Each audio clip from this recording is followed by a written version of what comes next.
এই শহরটি আপনাকে বিস্মিত করবে। কিন্তু কেন?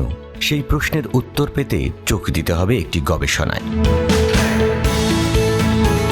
যদিও পৃথিবী গোলাকার, তাই প্রকৃত অর্থে হয়তো এর শেষ বলে কিছু নেই, কিন্তু ভূবিজ্ঞানীদের গবেষণায় উঠে এসেছে পৃথিবীর শেষ শহরের নাম। দুর্গম পাহাড় আর উত্তাল সমুদ্রের মাঝে ছোট্ট এই শহরটির নাম উশুইয়াই। আগুনের শহর নামে খ্যাত এই জায়গাটিই হল এন্ড অব দ্য ওয়ার্ল্ড। আর্জেন্টিনার সর্বদক্ষিণের শহর উশুইয়াই। এটি দক্ষিণ আমেরিকার একেবারে দক্ষিণ প্রান্তে অবস্থিত। এই শহরকেই বলা হয় পৃথিবীর শেষ শহর। সে দেশের ভাষায় ফিন জিয়াইমুন্ডো, অর্থাৎ পৃথিবীর শেষ প্রান্ত।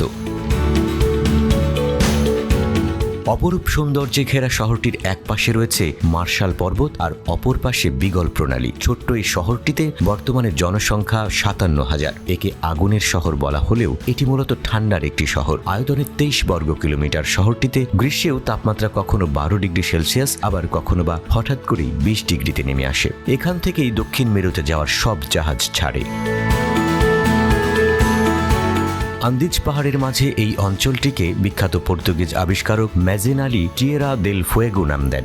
উত্তরে ম্যাজেনাল প্রণালী ও দক্ষিণে বিগল চ্যানেল এই দুই মহাসাগরকে যুক্ত করেছে। উশুইয়াইয়ের দুই পাশে পাহাড়ের সারি। ইউরোপীয়রা আসার আগে এখানে বাস করত ইয়াগালেস উপজাতিরা। উশুইয়াতে সর্বপ্রথম গড়ে ওঠা বিল্ডিং সেলুসিয়ান চার্চটি এখনো আছে। এখন এখানে শুধু ইউরোপীয়রা থাকে। প্রশ্ন হলো, কিভাবে যাবেন এখানে? পৃথিবীর এই শেষ প্রান্তে যেতে আগে সময় লাগত 2 বছর, কিন্তু এখন আমেরিকা থেকে মাত্র 2 দিনেই উশুইয়ায় পৌঁছানো যায়। রাজধানী বুয়েন্স এয়ার্স থেকে পম্পাসো পাতাগোনিয়া পেরিয়ে ঘণ্টা 5 ফ্লাইট। এর আগে একদল বিজ্ঞানী ইংল্যান্ডের ওয়েস্ট সাকসেস বা রাশিয়ার সাইবেরীয় অঞ্চলের ইয়ামান পেনিনসুলা বা চিলির কেপ হর্নকে পৃথিবীর শেষ শহর বলে দাবি করেছেন, কিন্তু এই শহরগুলোকে পৃথিবীর শেষ অংশের পরিবর্তে পৃথিবীর সীমানা বলেই দাবি অধিকাংশ ভূবিজ্ঞানীদের।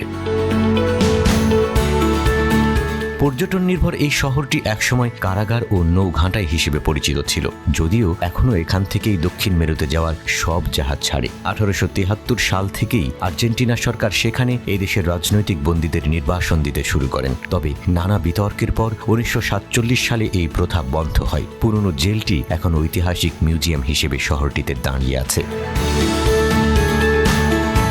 এন্টার্কটিকায় ঘুরতে গেলে এই শহরটিই হচ্ছে একটি জনপ্রিয় পথ, কারণ পর্যটকরা বিগল প্রণালী পেরিয়েই এন্টার্কটিকা মহাদেশ ঘুরতে যায়। তাই তো প্রতি বছর হাজার হাজার মানুষ এখানে আসে প্রকৃতির অপার লীলাভূমি উপভোগ করতে।